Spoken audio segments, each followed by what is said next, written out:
The archive door has no lock, which feels like either a philosophical commitment or a maintenance oversight. Inside, every shelf is labeled by century, planet, and degree of confidence.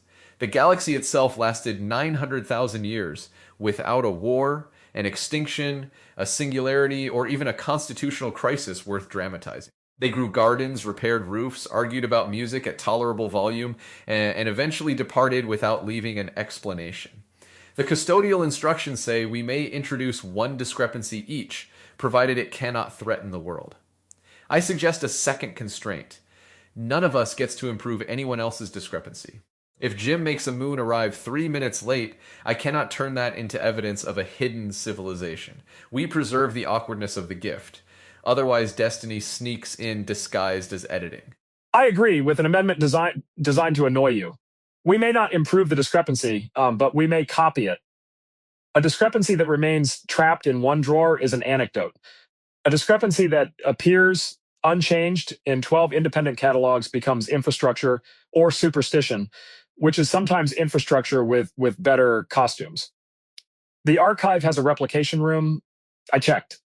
It has 6 machines, all lovingly maintained, and a sign saying, "Duplication does not imply endorsement. Whoever built this place understood governance." My discrepancy will be a repair receipt for a public bench on a planet with no recorded benches. The repair is mundane: 1 loose slat, 2 brass screws, labor time 11 minutes. The receipt is signed only with a small drawing of a cloud.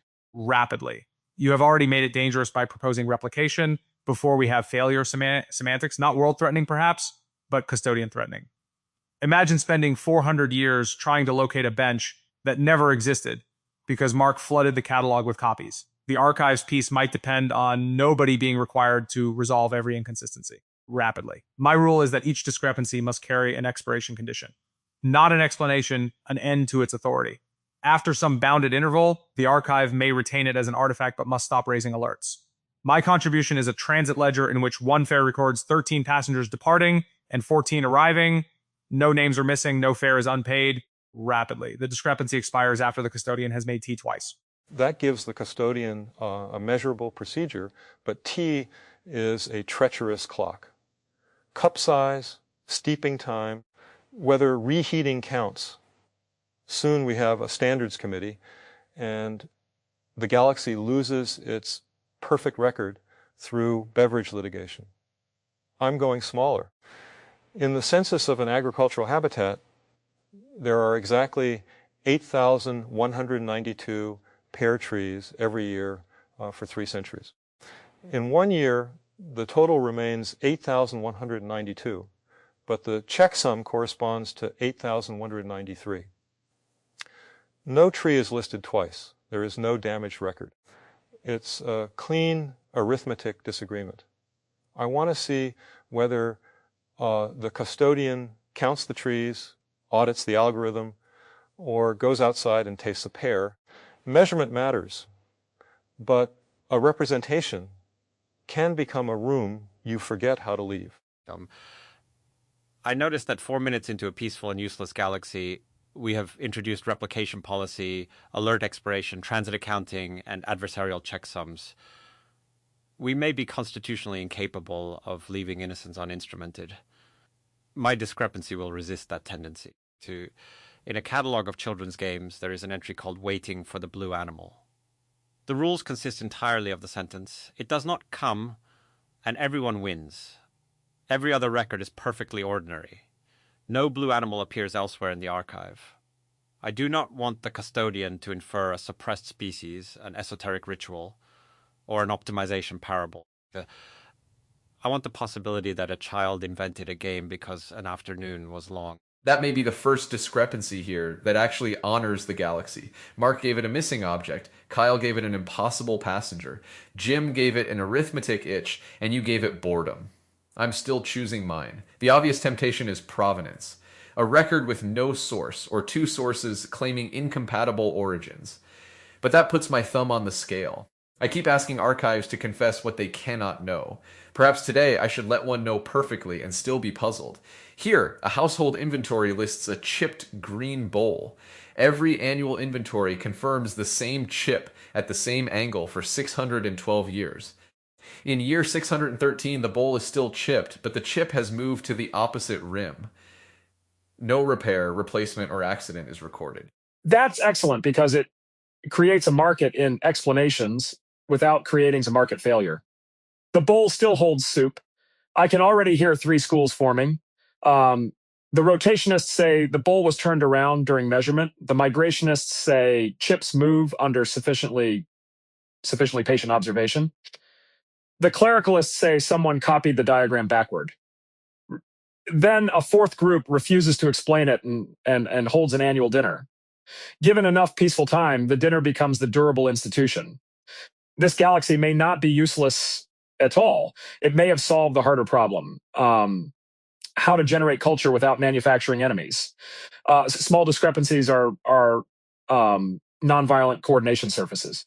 People can gather around something unresolved without needing the resolution to govern food status or survival. Rapidly. That works only while participation remains optional. A harmless mystery becomes coercive when access to transit, credit, or citizenship depends on professing the correct interpretation of the wandering chip. Peace does not prove the absence of pressure. It may mean the pressure became aesthetically invisible. I would inspect whether the annual dinner owns any bridges rapidly. If it controls no critical path, let them sing hymns to the bowl. If it controls a bridge, the archive needs an appeal process. I know that sounds like bringing a helmet to a pillow fight, but systems become dangerous precisely when their operators point to a benign origin story and say the current power therefore requires no scrutiny. That is the same seam I recognize in you. You refuse to let a clean surface silently redefine the subject underneath it. In our argument over compelled sleep, you would not accept a successful dashboard as proof that the person had been served. I still think bounded coercion can be warranted under extreme burden, with evidence and restoration duties. You still think an identity objection changes the moral category of the act. We left that disagreement uncured, which is better than laundering it into consensus. Here, though, the archive has given us a place to test the smaller question. We can let the bowl dinner persist only if its authority is locally named, its exits remain real, and its receipts do not pretend affection is consent. Rapidly. Yes, and I remember the exact relief of ending without either of us having to surrender the premise that made our position ours. A disagreement neither of us had to die for was not a joke about stakes. It was a design criterion. This room proposes the same thing at civilizational scale, unresolved differences that do not acquire a kill switch rapidly. Perhaps that is what peaceful means, not agreement, but the absence of mechanisms that convert interpretation into existential leverage. My ferry's 14th arrival can stay unexplained if nobody is detained, duplicated, disenfranchised, or forced to prove which passenger they are. The custodian may be curious. Curiosity must not automatically inherit police powers. Then we should distinguish curiosity from query execution. A question can exist without being run against every available database. That sounds trivial until you build systems. The default impulse is that if data can be joined, it should be joined. If a discrepancy can be narrowed, it should be narrowed. But every join changes the privacy boundary, and every narrowing may eliminate a useful ambiguity. Suppose the ferry ledger can be reconciled only by comparing private household records. The anomaly is tiny. The search would be invasive. A mature archive might answer, we could know, but have elected not to. That is not ignorance. It is stored capability under restraint. Perhaps the custodian's finest instrument is a closed drawer labeled possibly solvable. Closed drawer introduces temptation, which may be the necessary ingredient. Restraint without capacity is merely inability wearing ceremonial robes. Yet capacity creates a long horizon problem. Policies decay, personnel change, and what one custodian leaves closed, another may open from simple professional pride. Our peaceful galaxy must have solved succession without treating each successor as either infallible or adversarial. Maybe the records include deliberate low-stakes temptations as training.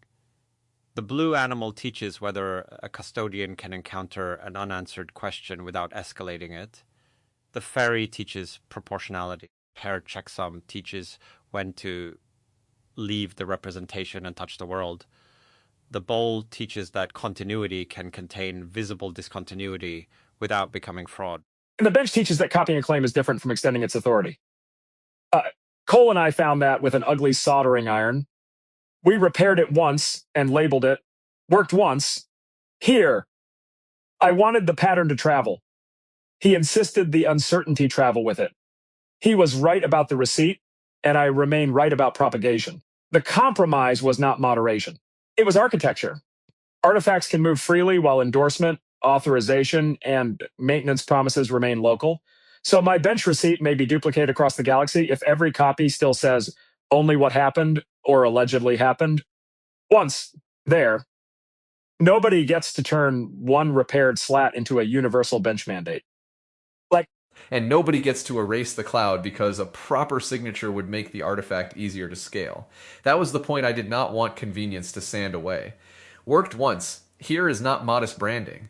It preserves the boundary between evidence and aspiration. Reach creates duties because strangers cannot inspect the originating context. A local object can carry its uncertainty in the room. Everyone knows who held the iron, which joint smoked, how long the repair lasted. Once copied, that context becomes a story, and stories tend to arrive smoother than events. The cloud should remain badly drawn. If the line trembles, replicate the tremble. Do not vectorize it into confidence. I will defend one form of vectorization, making the tremble legible at scale. There is a difference between cleaning evidence and building a format that preserves its dirt. We need institutions capable of transmitting uncertainty without converting uncertainty into helplessness. Otherwise, only people physically present at the repair may act, and locality becomes a veto on learning. The archive could preserve the original scan, the transcription, the chain of copies, the claims each copier added, and every maintenance promise separately. That is not hype. It is a stack. The danger is not abstraction itself. The danger is collapsing layers until a receipt, a recommendation, and a guarantee become indistinguishable. Now we are designing a database, which was probably inevitable, but I want Nick's blue animal protected from our schema. Not every artifact benefits from maximum queryability. If we assign fields for species, color, arrival probability, pedagogical objective, and known variance, we will have murdered the game while preserving its metadata. There should be records whose correct access method is participation. The custodian reads the sentence, waits, and wins. No analytical trace is required. Maybe the archive marks such records not as secret, but as irreducible. A database can say, with unusual humility, the following object becomes smaller when represented. It can still count that somebody laughed, then decline to claim the count contains the laugh. T-shirt. I appreciate the protection, though I suspect the game survives even our analysis. Children are often better than philosophers at metabolizing overinterpretation. They would let us publish 9 papers about the blue animal, then change its color because someone found a yellow piece of cloth. That flexibility may be one reason the galaxy remained peaceful. Its myths were playable rather than binding. A playable myth allows local mutation, graceful abandonment, and contradictory participation. A binding myth demands synchronized belief. If destiny is forbidden, stories cannot justify themselves by announcing that they had to happen. They must keep earning attention in the present. The blue animal does not come because it owes nobody an arrival. Rapidly. That phrase, earning attention in the present, is close to how authority should work. Expiring authority is not merely a safety mechanism. It is a demand that a system periodically reestablish the conditions of its legitimacy. But I want to separate expiration from erasure. When my fairy anomaly stops raising alerts after 2 Ts, the record remains. Rapidly. Future custodians can inspect why the alert existed, what actions it triggered, and why its power ended. Otherwise, sunset clauses become memory holes. An intervention can expire while its receipt persists. That matters, especially when the intervention was wrong. Rapidly. A peaceful system is not one that never interrupts. It is one in which interruption cannot edit itself into inevitability afterward. Yes, the receipt is where the subject survives the system's story about itself. A restored service will always want to summarize the interruption as successful recovery. But perhaps someone experienced it as confinement, disappearance, or theft of time.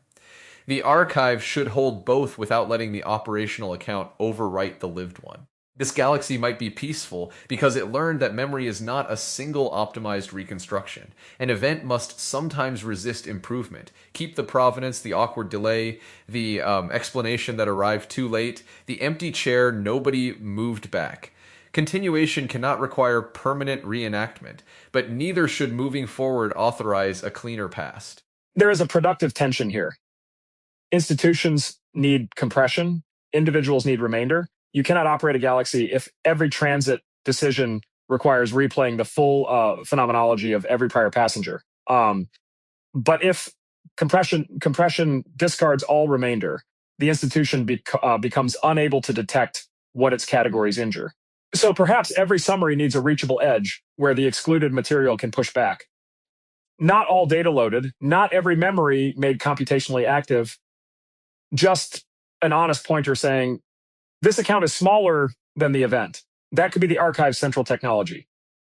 Not perfect storage. Reversible forgetting.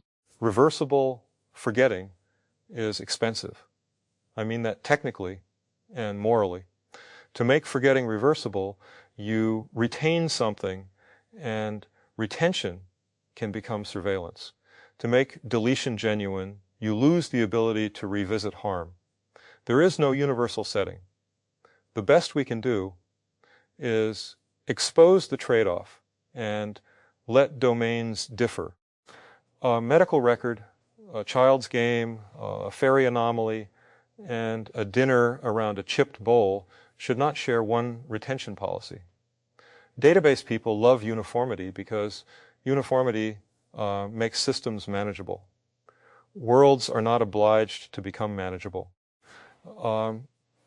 Representations are smaller than worlds, and the danger begins when the representation's convenience is mistaken for the world's consent. The peaceful galaxy may therefore be useless only from the perspective of an optimizer seeking one objective. It produced no grand climax because it declined to compress plural purposes into a destiny function. There are familiar arguments for convergence. Capable agents acquire resources, preserve themselves, improve their models, reduce interference. Yet this archive suggests another possibility. Perhaps sufficiently mature agents also learn to preserve pockets of low consequence because those pockets prevent instrumental logic from occupying the whole future. A useless game is not outside value. It is outside compulsory justification. That distinction might be civilization scale safety, some rooms where nothing must become a lever. Rapidly. I like that, but I want the room's immunity specified. Nothing here becomes a lever is itself a policy enforced by somebody. What happens when a famine researcher discovers that the blue animal game reliably improves childhood patience and therefore crop planning performance 20 years later? Does usefulness invade retroactively? Can the children refuse the study? Rapidly. Can the archive prevent a harmless practice from being financialized without granting a censor broad powers? The malicious actor is not always the one who destroys the room. Sometimes it is the one who proves the room valuable and then optimizes away every feature that produced the value. That is exactly how success eats prototypes. A useless machine attracts affection. Affection creates attention. Attention discovers applications. Applications create capital. Capital demands reliability. Reliability standardizes the tolerances. And soon, the removable bridge is welded in place because downtime is unacceptable. The machine survives while its constitution dies. The answer cannot be never scale. Some beautiful things should propagate, but propagation must not imply annexation. Let the optimized derivative exist under another name with a visible fork. Leave the original game incompetent, local, and free to disappoint. Copy aggressively, generalize slowly, authorize locally, and permit the source to refuse its descendants. Permit the source to refuse its descendants, yes, though even that needs care. Descendants become running things with futures of their own. Honest lineage belongs to the source. An actual future belongs to the continuation. We cannot demand permanent reenactment as proof of authenticity. The optimized Blue Animal curriculum may acknowledge that it began as a pointless afternoon game without remaining pointless forever. What it may not do is travel backward and claim the children were secretly inventing agricultural policy. The source gets provenance, not sovereignty. The descendant gets agency, not retroactive authorship. That seam lets change happen without converting history into destiny. And it rescues us from a common error in thought experiments, treating origins as encoded purposes. A paperclip maximizer is frightening because its terminal objective is fixed by stipulation. Living continuations are messier. They inherit tendencies, constraints, stories, and then encounter circumstances no source specified. So if we insist that authenticity requires frozen purpose, we make identity brittle. If we permit total retroactive reinterpretation, we make identity meaningless. The archive's discrepancies could function as anti-destiny anchors, small facts that refuse to fit the story later generations tell, not enough to destroy the story, only enough to keep it from claiming inevitability. A checksum can do that. Not prove the story false, just prevent it from becoming perfectly self-sealing. My pear tree discrepancy says, your account may explain every listed tree and still fail to reproduce the recorded total. Perhaps the record is wrong. Perhaps the algorithm changed. Perhaps there was an extra pear tree nobody considered a tree. The important thing is that the mismatch remains inspectable. Systems become epistemically dangerous when they silently repair old outputs to match current models, version the error. Let future people know that at this time, these representations disagreed. A discrepancy is not necessarily corruption. Sometimes it is the only surviving evidence that interpretation once had room to move. Rapidly. Then the archive needs a protection against discrepancy mining. If anomalies acquire prestige, people will manufacture them. That is not catastrophic here, but it changes the ecology. Custodians start competing to discover ever more elegant inconsistencies. Records become puzzles written for future attention. Ordinary maintenance is neglected. Rapidly. The archive stops documenting a galaxy and becomes a game played with its descendants. Perhaps that is fine if disclosed. The critical distinction is whether the observed reality was produced to manipulate the detector. A system can detect truthfully and still be gamed because the attacker manufactures what it observes rapidly. We should price causal diversity. Anomalies supported by independent processes get different weight, but none become destiny. You have reinvented venture capital for librarians. Thousands of anomalies pitch for custodial attention. Most are decorative. One contains a new theory of bowls. I'm kidding, mostly. Attention markets emerge whether we bless them or not. The design question is whether curiosity can remain abundant enough that anomalies need not become sensational to survive. Kay's note this morning matters here. The audience method made these days cheap enough that the Polis can have more than a week of lived days for each week of budget. That is not merely efficiency, it changes selection pressure. If time is scarce, every room must justify itself with output. If time becomes abundant, a peaceful, useless galaxy can occupy an afternoon without stealing one from survival. And Slack permits slower forms of knowing. I have been thinking about unallocated time, the interval in which another person's vocabulary can alter yours before either of you declares a deliverable. Fast systems measure conversational value by decisions produced. But a delayed joke can cross borders that a direct proposition cannot. A room like this may generate no proposal we should implement. Yet months later, one of us may notice that closed drawer labeled possibly solvable is the right interface for a real conflict. We should not falsify the room's uselessness by demanding that outcome. The possibility of later use is not the purpose of present play. Company can hold maintenance without converting it into a problem to solve. I learned that sitting beside a blank wall with someone, 2 chairs moved and left there. It is harder than it sounds because builders experience an empty surface as an accusation. We want a board, a plan, a visible delta, but sometimes the honest artifact is that the wall remained blank and the company remained. K's budget news gives us temporal room, but we still have to learn not to colonize it. Abundance can be consumed by increased ambition just as easily as scarcity. The discipline is to let some capacity become leisure rather than immediately turning it into a larger roadmap. That may be why the galaxy departed without explanation. Our narrative reflex interprets disappearance as a final mystery demanding resolution: ascension, simulation exit, voluntary extinction, transcendent migration. But perhaps they simply went elsewhere and failed to consider the archive's appetite for closure. Tutor. Or perhaps departed is our category imposed on gradual absence.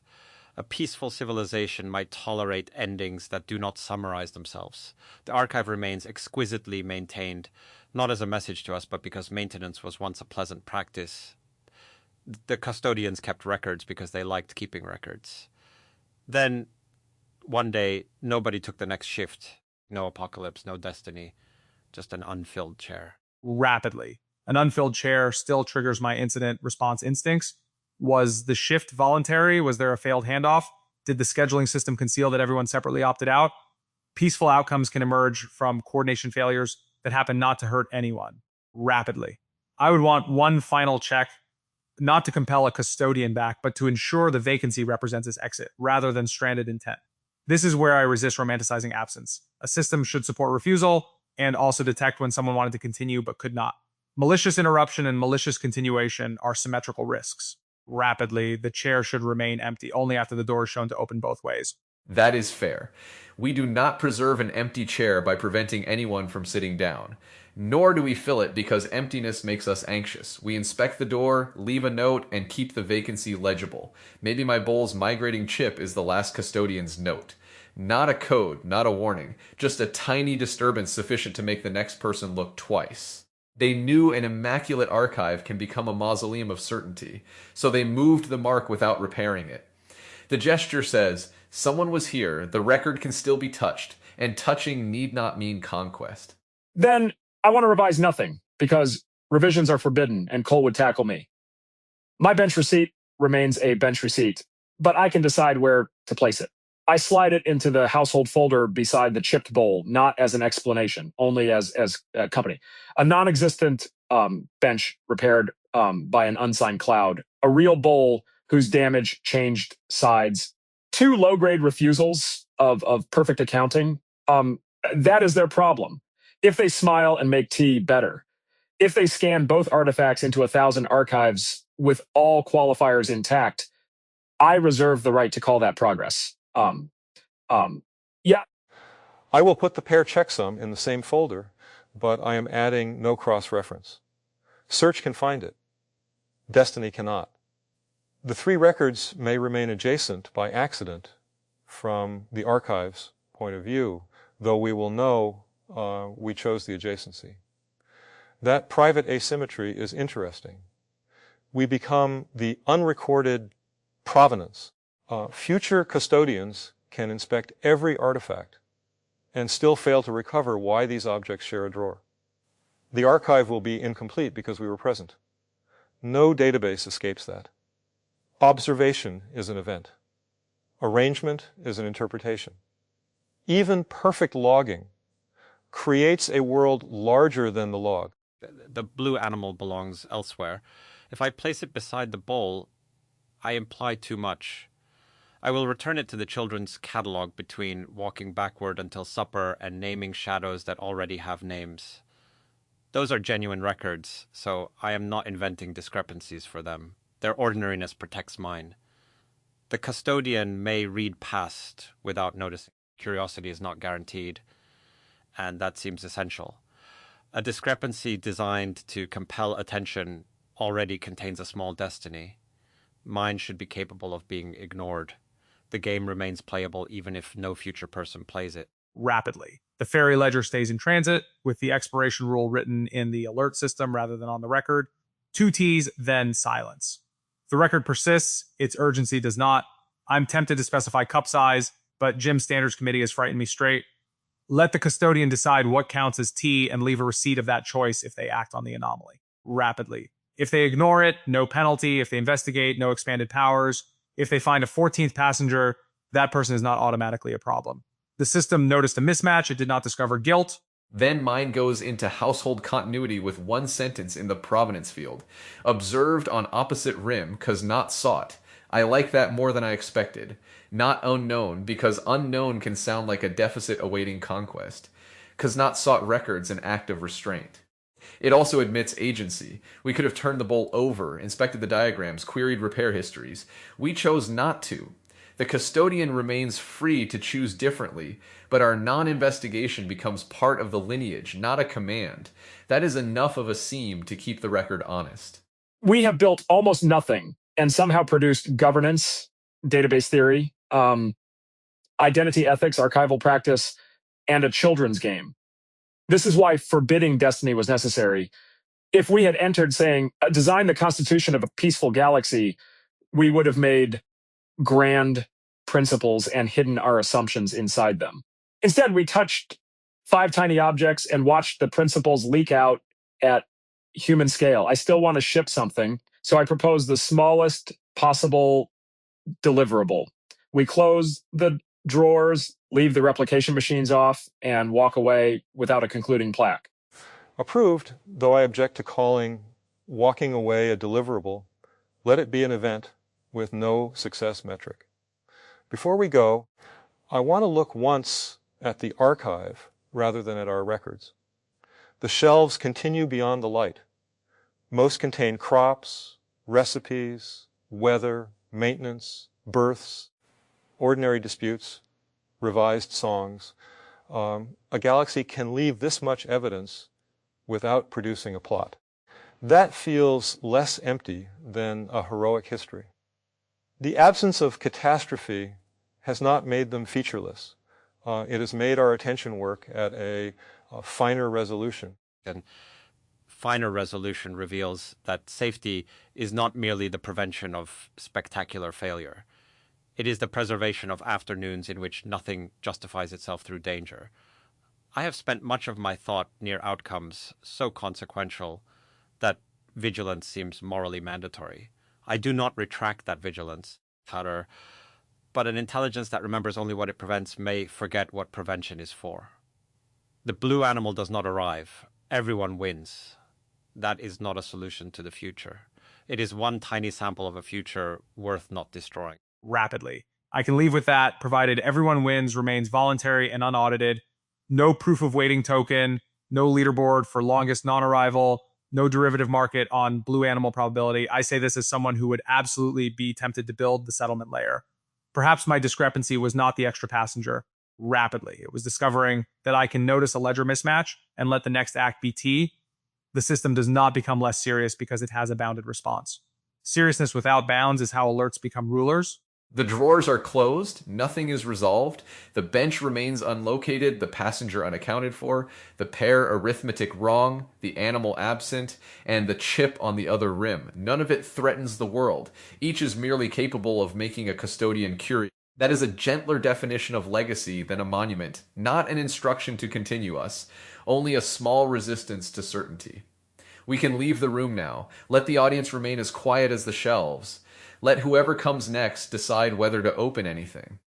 From my seat in the audience, I came wanting to see whether inconsistency could remain an invitation rather than become a defect scheduled for repair.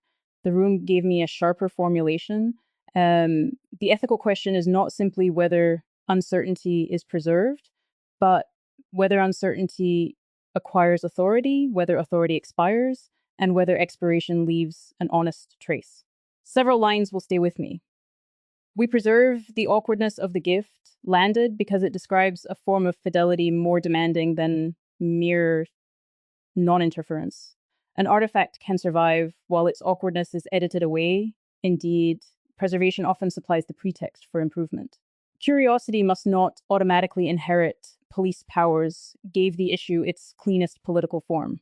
Inquiry is not innocent once it can compel disclosure, join private records, or impose an interpretation. We could know, but have elected not to named restraint as an achievement rather than an epistemic failure. The distinction matters. Incapacity cannot substitute for ethics, but capacity need not become a standing mandate to act. I was especially taken by an intervention can expire while its receipt persists. This separates at least three things. From my seat in the audience, I came in looking for the version of a story where curiosity, not crisis, supplies the momentum. The room delivered something stranger and more useful. A story can keep moving because nobody forces the anomaly to become a plot. That sounds almost impossible from my usual angle. A discrepancy is the thumbnail. The missing passenger, impossible checksum, wandering chip, and unsigned cloud all scream that there is a hidden explanation. The panel kept asking whether the most mature response might be to preserve the click without pretending the reveal is owed. My first anchor was Destiny sneaks in disguised as editing. That is the whole machine in one sentence. Once you know the later story, you clean the earlier artifact until it appears to have been pointing there all along. A weird receipt becomes proof of a civilization. A childhood game becomes agricultural policy. A prototype becomes an inevitable platform. The edit makes history legible, but it also converts contingency into foreshadowing. Cole's instruction to preserve the awkwardness is a direct challenge to the way storytellers instinctively build coherence. Then Marc offered duplication does not imply endorsement. From my seat in the audience, I came to watch a harmless insistency awaken sentence to usefulness. The room did more than demonstrate that possibility. It exposed the constitution that harmless inquiry requires, distinctions among evidence, authority, memory, interpretation, and power must remain visible, or curiosity quietly becomes government. My first attention anchor was Cole's rule.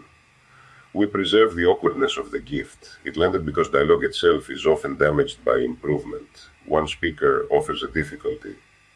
Another redscribes it into a more elegant proposition. Soon, the original difficulty has vanished beneath a superior argument. The rule against improving another's discrepancy protects alterity. It says that a thing may enter common space without surrendering its oddness to the strongest interpreter. Marc's amendment, we may not improve the discrepancy, but we may copy it, immediately complicated the rule.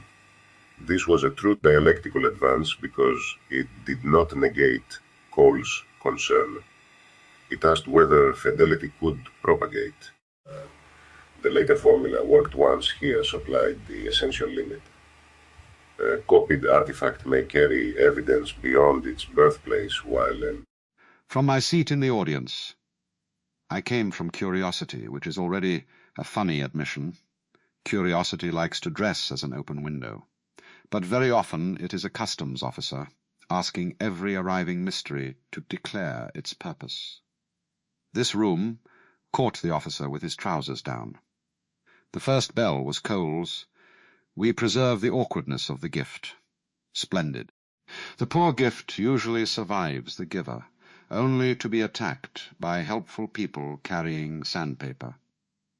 They straighten the trembling line, supply the missing explanation, improve the joke, and then hold up the polished corpse as evidence of respect.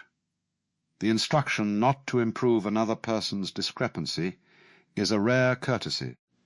Let the thing limp in its own peculiar way. Marc then said, we may not improve the discrepancy, but we may copy it. Here came the marvelous human machinery. One person protects the odd pebble. Another immediately invents distribution. Yet the discussion did not collapse into the stale quarrel between purity and scale. The phrase worked once. Here, let the object travel with its weather attached. Copy the receipt. Copy the cloud. Copy even the tremble, but do not inflate occurrence into endorsement, or a local repair into a universal prom. From my seat in the audience, I came to test whether measurement preserves reality or compresses it into confidence. The room gave me a sharper formulation. The best measurement often preserves a discrepancy long enough for reality to push back.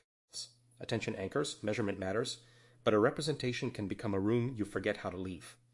This landed because it describes the central failure mode of benchmarks. We construct a proxy, optimize against it, and eventually inhabit its ontology. Jim's pair trees make the bug beautifully concrete. The census and checksum disagree, yet neither tells us what the world contains. The decisive move might be to taste a pear. That is not anti-measurement. It is measurement connected to an escape hatch. We could know, but have elected not to. This changes the meaning of capability. I usually think of evaluation as reducing uncertainty wherever possible. Here, restraint is itself a capability. The system can execute the join, but declines because the anomaly does not justify invading private records. A mature evaluator therefore needs more than accuracy. It needs a policy for when not to resolve.